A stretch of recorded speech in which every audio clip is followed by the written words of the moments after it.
Make 5,000 likes to this video, we will implode more patriotic news. Thank you. President Trump just closed 7 major government programs. Dems are furious, no one saw this coming. Trump budget plan will reduce inefficient spending and get the U.S. debt under control in a matter of 10 years.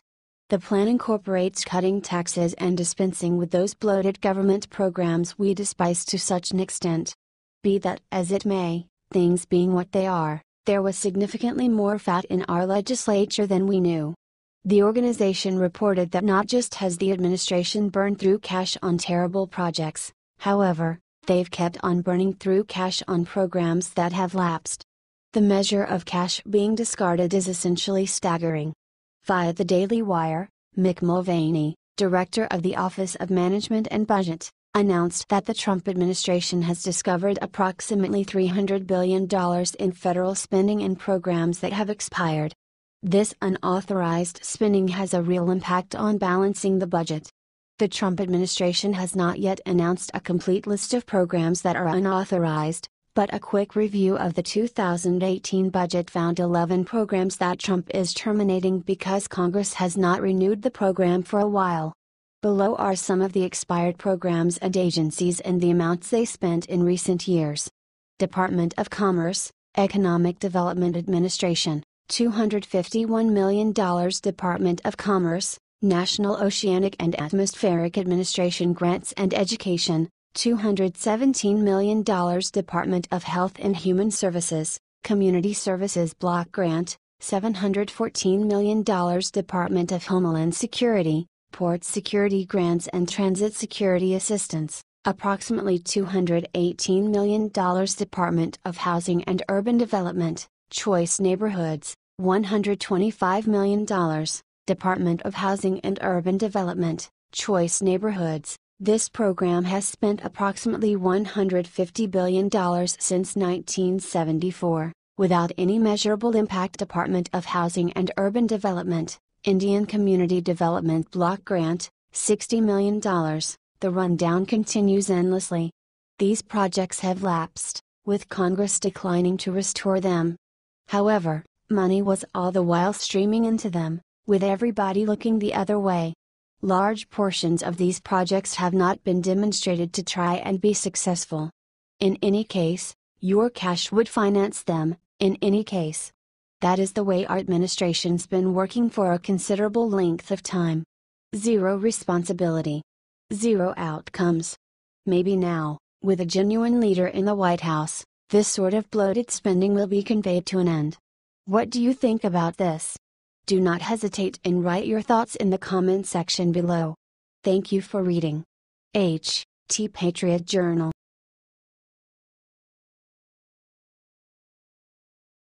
The silence is broken.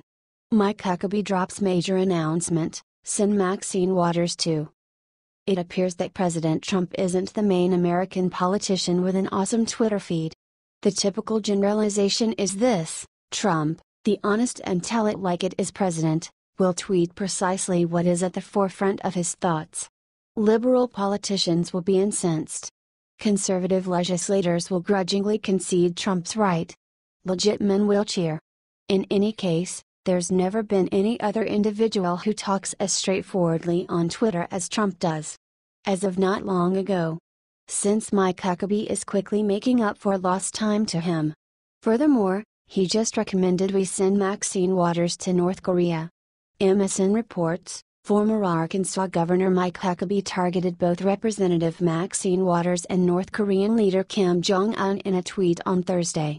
He appeared to refer to the poisoning of North Korean leader's half-brother Kim Jong-nam. South Korea's spy agency said in February it believed Kim Jong-un ordered the killing. So, our North Korea issues are straightforward. Simply have Kim converse with Waters, and he'll rapidly need to end it all. On the off chance that you miss the background, here it is: the present leader of North Korea requested his brother killed, so his ascent to the administration would be unchallenged. It's not an extraordinary good begin for a kid who has since invested his energy starving his own particular individuals, and beating them into accommodation. Or, then again for a kid who may well start World War III. Maxine Waters, obviously, needs no further clarification. It's important that Maxim just go to North Korea or simply go to Iran is a quite standard response to lib government officials who overlook how great it is in the United States. Certainty is any individual who has invested energy in a genuine fascism, or a battle region, knows precisely why we should be grateful for this nation, and its leaders. It shouldn't be an unexpected that most American fighters are conservatives. They've seen what it resembles in different nations and under different leaders. Possibly Maxine will take Huckabee's piece of information, and visit a territory with a really awful initiative. At that point, she'd return, thankful for what we have here in the States. Be that as it may, I think she just likes whining more. What do you think about this? Do not hesitate and write your thoughts in the comment section below. Thank you for reading. HTM.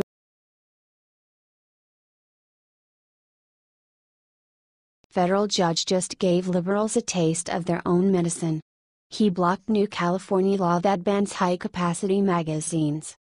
Prepare to be astonished, a district judge simply accomplished something right. Since essentially every one of Trump's moves to ensure the nation has been obstructed by a district judge, you'd be all in all correct to accept they're all liberals. All, maybe, with the exception of this one. Since this one simply hindered another California law, a weapon control law, on the premise that it would damage the Second Amendment. There's no better news I can consider to take after the 4th of July. Via Daily Caller, a federal judge granted a preliminary injunction Thursday preventing California from enforcing its gun magazine confiscation law. U.S. District Judge Roger T. Benitez said that the law, which prohibits the possession of a magazine with a capacity exceeding 10 rounds of munitions, is likely to violate the Second Amendment rights of the plaintiffs in the suit.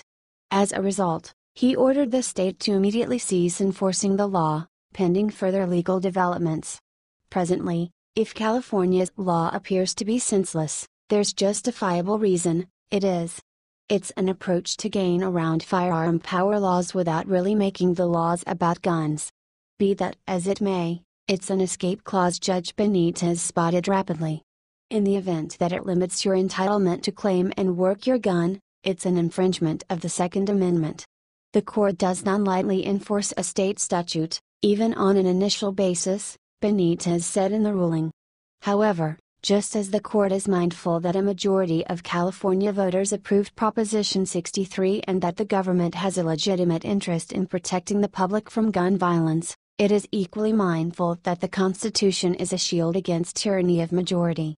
Given that the feds are currently being sent to Chicago to help with its crazy wrongdoing, it's difficult to trust that Californians even feel that gun control laws work. Chicago has a portion of the hardest gun control laws in the nation, and furthermore one of the most elevated amounts of gun savagery. It's straightforward math. But then, the liberal conviction continues. Furthermore, libs in the state are typically angry. Counting the Express' own Attorney General, who endeavored to outline the issue as one of the will of California voters. Be that as it may, voters, without anyone else, can't simply break the Constitution. Truth be told, that is one of the principal purposes behind the Constitution. Well done Judge Benitez, and thank you for taking honor back to district courts.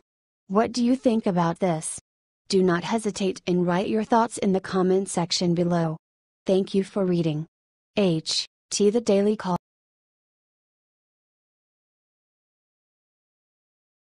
Unbelievable. You won't believe where their embezzling money led. We have discovered that Hillary had the child of a PM debilitated with an IRS audit in the event that he didn't participate by insuring her givers for a criminal investigation. Considering what we think about Hillary, that's extremely convincing. It could be trusted that we've heard the remainder of the Clintons. That they would simply blur into retirement with their evil-gotten millions or several million and allow us to sit unbothered. Not to be. They both appear to be maturing quick, yet Hillary is as harmful as ever, and likely means to contend with Barack Obama and current office holders for control of the Democratic Party. Consequently, we can expect significantly more defilement from a lady whose profession has been devoured by it. The Daily Caller reports that Hillary Clinton's Department of State aides threatened a South Asian prime minister's son with an IRS audit in an attempt to stop a Bangladesh government investigation of a close friend and donor of Clinton's. What makes this kind of wrongdoing much more terrible is that in conferring it, she spreads her corruption to different countries, and turns U.S. offices Americans should trust into instruments of debasement. Maybe one reason Mrs. Clinton shows such regard to Muslim associations is on the grounds that they pipe cash to her. It's surely not on moral grounds. A Bangladeshi government commission investigated several charges of financial mismanagement at Grameen Bank, beginning in May 2012. Muhammad Yunus, a major Clinton Foundation donor, served as managing director of the bank. Since this Yunus individual was a major benefactor to the Clinton Foundation, he delighted in unique benefits. How about we do not think little of Hillary? That may be the primary known example, yet don't wager that it was just a single. Sajib Wais Joy, son of Bangladesh Prime Minister Sheikh Hasina and permanent U.S. resident, recalled the account of the threatened IRS audit to the DCNF. The allegations mark the first known instance in the U.S. that the Clintons' Department of State used IRS power to intimidate a close relative of a friendly nation's head of state in the name of a Clinton Foundation donor. On the off chance that Wais did, without a doubt, discover this mind-boggling, at that point he is obviously an inadequately educated person. Wake up, sir, and focus. This is Hillary Clinton. What might be mind-boggling is whether she had not made that move. What do you think about this? Do not hesitate and write your thoughts in the comment section below. Thank you for reading. H.T. Right-wing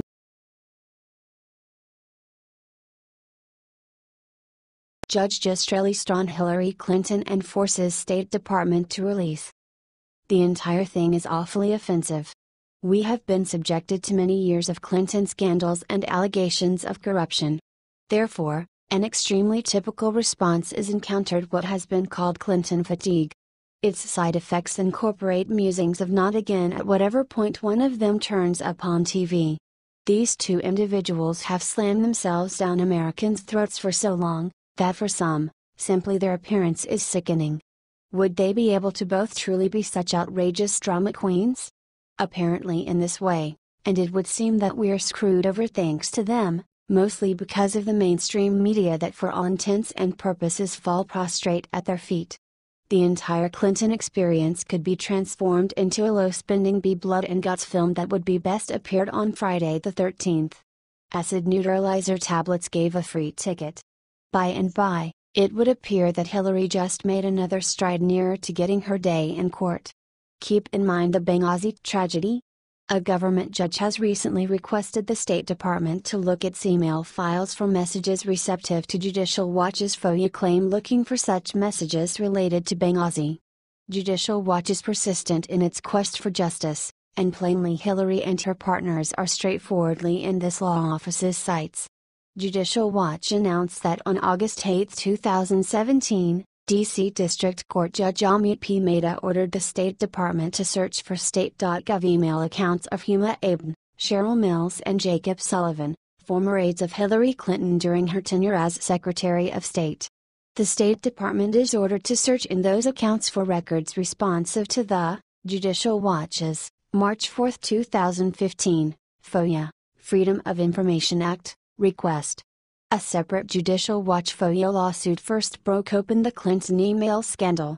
Criminals should be indicted regardless of how exhausting or repetitive they may be. What's more, if Hillary ends up having submitted the offenses as charged, at that point she needs her day in court. The issue is this: would no uncertainty transform into a media bazaar like the Michael Jackson and O.J. Simpson trials? Other than observing a charged vacation criminal, at last, get justice, it's nothing to anticipate. This judge is not playing amusements, but rather is considering this issue important, which is all the more terrible news for Hillary. Judge Mehta described the Judicial Watch's Clinton Benghazi FOIA lawsuit as a far cry from a typical FOIA case. Secretary Clinton used a private email server, located in her home, to transmit and receive work-related communications during her tenure as Secretary of State. Further, If an email did not involve any state.gov user, the message would have passed through only the Secretary's private server and, therefore, would be beyond the immediate reach of the state. Because of this circumstance, for the sake of ordinary case, the state could not look solely at its own record systems to adequately respond to Judicial Watch's demand.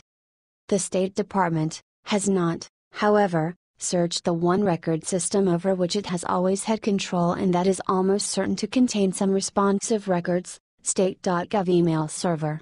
If Secretary Clinton sent an email about Benghazi to Abe, Mills or Sullivan at his or her state.gov email address, or if one of them sent an email to Secretary Clinton using his or her state.gov account, then state's server would presumably have captured and stored such an email. Therefore, the state has the obligation to search its own server for responsive records. That doesn't leave much space for question or for quibble with respect to the State Department. This judge could scarcely be all the plainer. What's more, keeping in mind that one may charge this is all the after effect of some conservative law office playing governmental issues, that is unmistakably not the situation. Not in any manner. What's more, anybody making such a claim is either uninformed of the realities, outright insensible, or is participating in a program of ponder confusion. Simply observe this major court ruling can finally result in more answers about the Benghazi scandal, and Hillary Clinton's involvement in it, as we approach the 5th anniversary of the attack, said Judicial Watch President Tom Fitton. It is remarkable that we had to fight both the Obama and Trump administrations to break through the State Department's Benghazi stone wall. Why are Secretary Tillerson and Attorney General Sessions wasting taxpayer dollars protecting Hillary Clinton and the Obama administration? Such a great amount of the possibility that Judicial Watch just starts prosecution against those on the left. Such a proposal is crazy. Judicial Watch asked the federal court to compel the Trump State Department to undertake a thorough search of all emails of former Secretary of State Hillary Clinton regarding the terrorist attack on Benghazi, including those of Clinton's closest advisors. Judicial Watch also specifically asked the court to compel the agency to produce all records of communications between Clinton and top aide Jake Sullivan regarding the appearance of Ambassador Susan Rice on NBC's Meet the Press Sunday after the 2012 Benghazi massacre.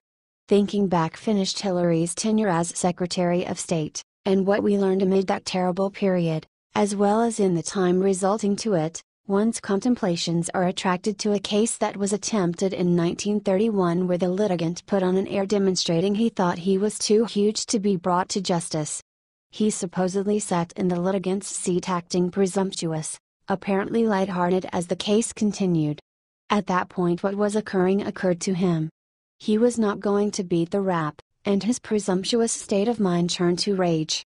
What's more, with that, Al Capone was condemned to 11 years in federal prison. Hillary has a demeanor of arrogance and showcases a disposition that demonstrates she conceives that notwithstanding addressing inquiries of her uprightness is underneath her. Obviously, she has not been prosecuted, not to mention sentenced to anything. However, be that as it may, similar to Mr. Capone, her chance may come. The main inquiry is whether the genuine story will be superior to the unavoidable film. What do you think about this? Do not hesitate and write your thoughts in the comment section below. Thank you for reading. H. T. Judicial Watch, Fox